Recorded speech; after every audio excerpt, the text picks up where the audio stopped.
You're Locked On NHL, your daily podcast on the National Hockey League. Part of the Locked On Podcast Network, your team every day.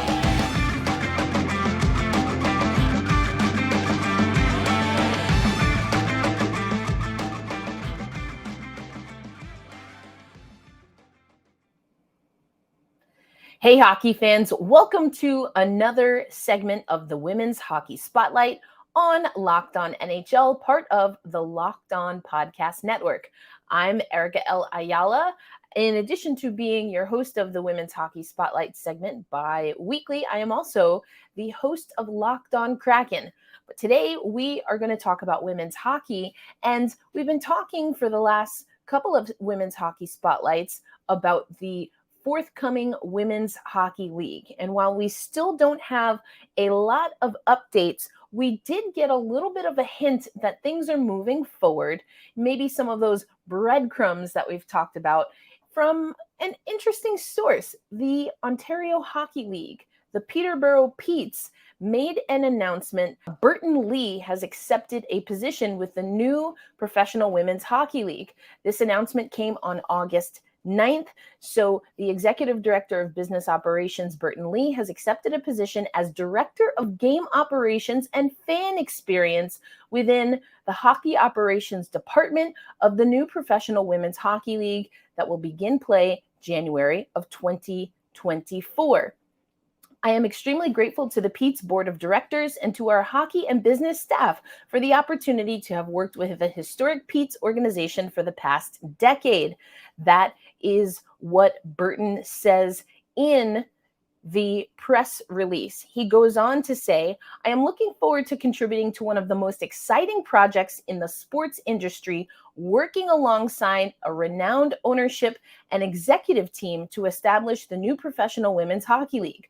The Mark Walter Group and Billie Jean King Enterprises have initiated something truly special for the hockey world.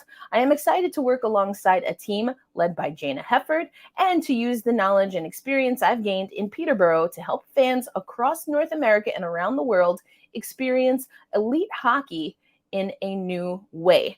Now, Burton Lee, at least from the press release and from doing a little bit of recon, doesn't have specific women's hockey experience, but again, has been an executive director in the OHL. I do also think it's interesting and maybe a little bit telling that one of the first hires, at least that has been made public, is for a position that is going to focus on the fan experience. Now, if you've been listening to the Women's Hockey Spotlight or even some of my women's hockey coverage elsewhere, I think you probably get the gist that there's a lot of questions at minimum and uncertainty. Fans are very confused, and some, quite honestly, are very hurt by the way the acquisition of the Premier Hockey Federation went down. Not to mention that we have a very short runway to get this league going by January 2024, which again is in this press release. So that's about all the news we have about the new Women's Hockey League, but at least we're starting to see hires. Those little breadcrumbs are dropping, and so hopefully we'll get a few more hints and clues as to what is to come in January. Now we're going to switch over to college hockey, and we're going to go to Harvard Women's Ice Hockey, who hired one of their own as their new head coach. Now, for those who don't know, there's a little bit of controversy with women's hockey at Harvard, but we'll get to that in a minute. First, let's talk about Bellamy, who played at Harvard, originally from Minnesota, coached at Duluth, and also started her coaching career at Harvard.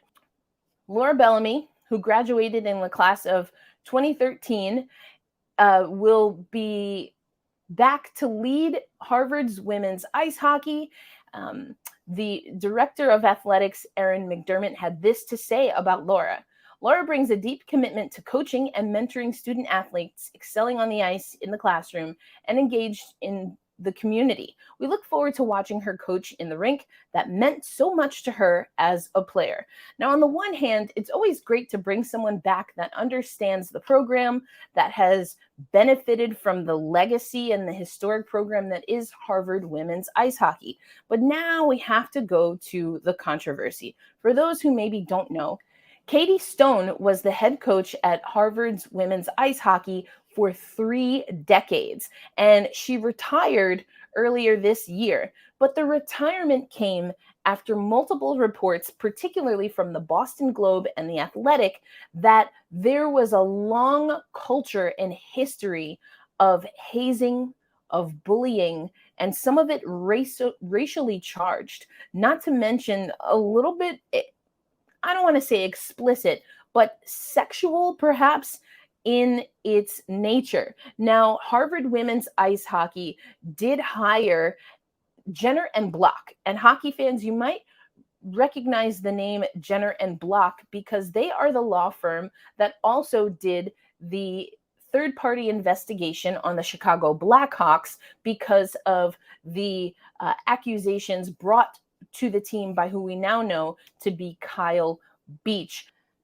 The Athletic reported that the findings of the report from Jenner and Block made clear that, quote, some traditions in recent years were experienced differently by different people, and not all were comfortable with those activities or with expressing concerns related to the program. After the investigation, in an email that the Athletic was able to require, Erin McDermott, the director of athletics at Harvard, wrote, quote, our current women's ice hockey team has not fostered a culture of hazing.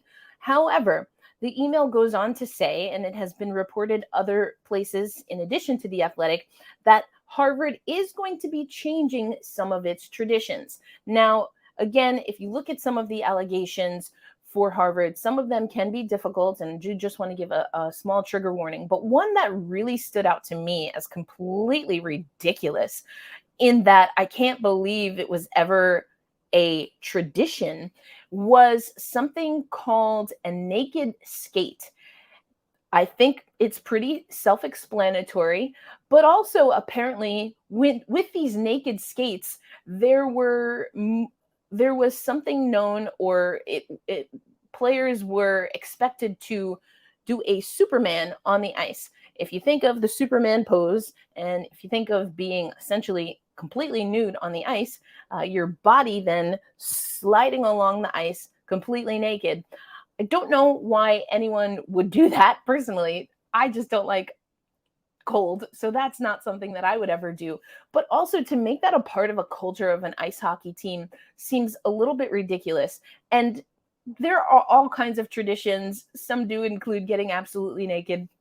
However, what was really telling for me about these naked skates, air quotes, is that after the initial Boston Globe article regarding the accusations and the allegations brought forth about Stone and the women's program at Harvard, there was a naked skate. The last reported naked skate at Harvard women's ice hockey program came under Stone's tenure the day after the Boston Globe article was released. And to me, that doesn't sound like a tradition that is meant to build the culture of a team, but is perhaps more a punishment.